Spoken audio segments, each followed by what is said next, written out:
you're a man that has not eaten cooked food for over 40 years, right? Yes, sir. When did you start, when and why did you start eating raw food? Of my experience, that bring I to this. You know, where I did even talk about already is that living in another country with my family, my grandmother. Because there was a time when my mother couldn't take care of all of it. So we'd end up where our country go live. So when we do our country go live now, this man, them used to name Mas Bakra. We used to have a lot of cow. From you hear the name Bakra, you know what that means in Jamaica. Bakra Masa.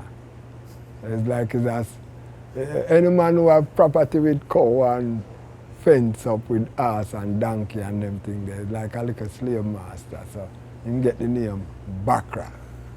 So yeah, Mr. Bakra, cow and goat them and thing, but we used to love ride the donkey them and the ass them when him have and thing. So we always help him with the cow them because we want to go ride, you know. So one day I end up see a cow who just have calf.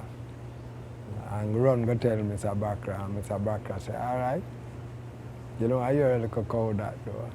So me have this little cow now, like, me all want to bathe him and pick off ticks off him and treat him different from the rest of cow them. So it's like him become my best friend, you know? But then my mother sent for me and me end up there watching now and then I go come back. Them have a big cricket match, because cricket was the thing them time. The football not too established in Jamaica, it was cricket. And tell you about cricket everyone. So when them send Carlisle to come at the cricket match and I end up go, and my best friend them kill and one guy to eat. Which was the cow, you know? Yeah, when I see the cow skin, you know, and I never forget it was brown and white and black. 3 color him have. Nice, you know, my friend. So from that now, it changed my own vibes from killing and eating anything at all. When you look at the food now, the people who are selling natural food, healthy living, it go right back where the rich shall live and the poor shall die. Because the price that them put on it is only for the rich man. But where it is coming from, nowhere to be somewhere. So that now, after them kill the cow, every meat where I see, I couldn't eat it anymore. No.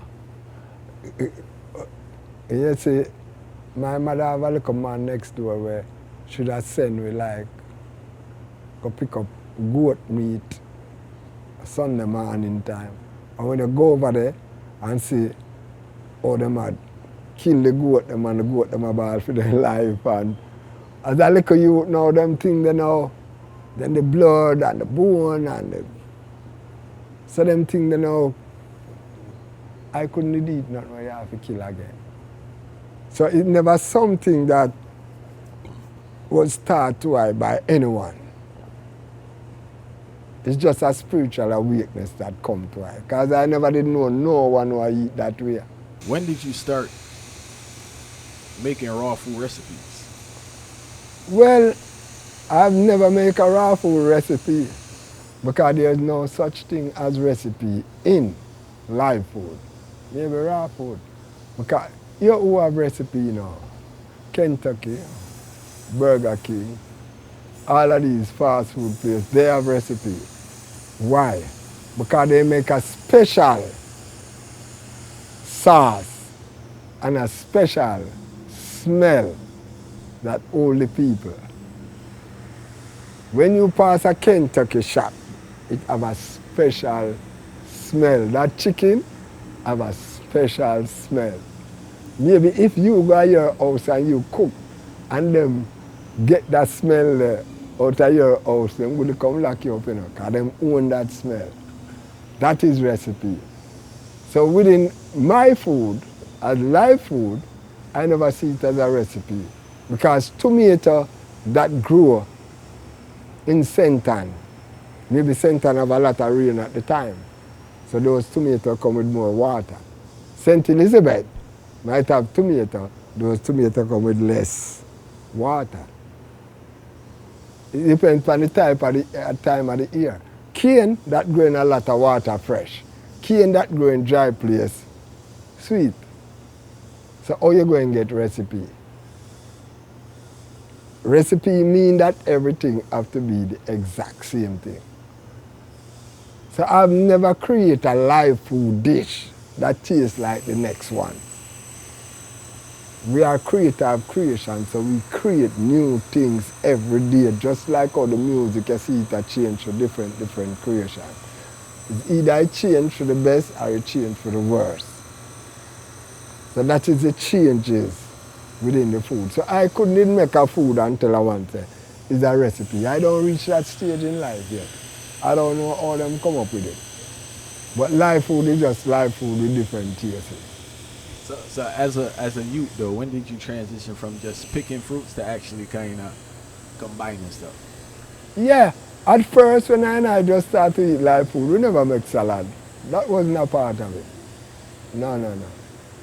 That wasn't a part of it. I never know about making no salad.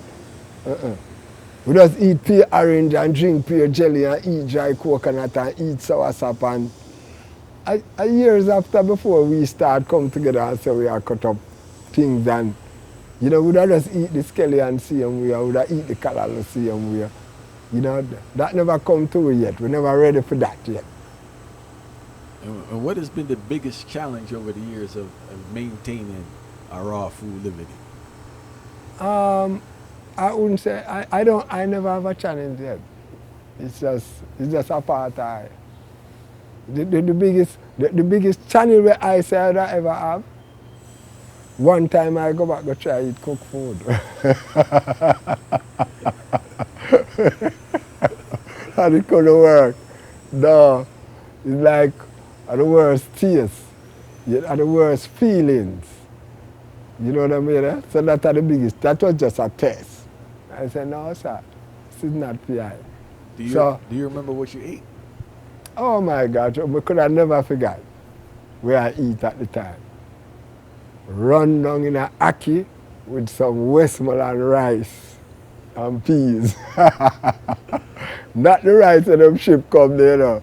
Because I used to buy rice from Westmoreland. Jamaica rice. You know what I mean? Because enough rice, the Indian them, down at Alan Bamboo and them places. Westmoreland used to have enough rice. I don't know what happened to these people. They never want the rice there. You know? But that are the last and first things I try out.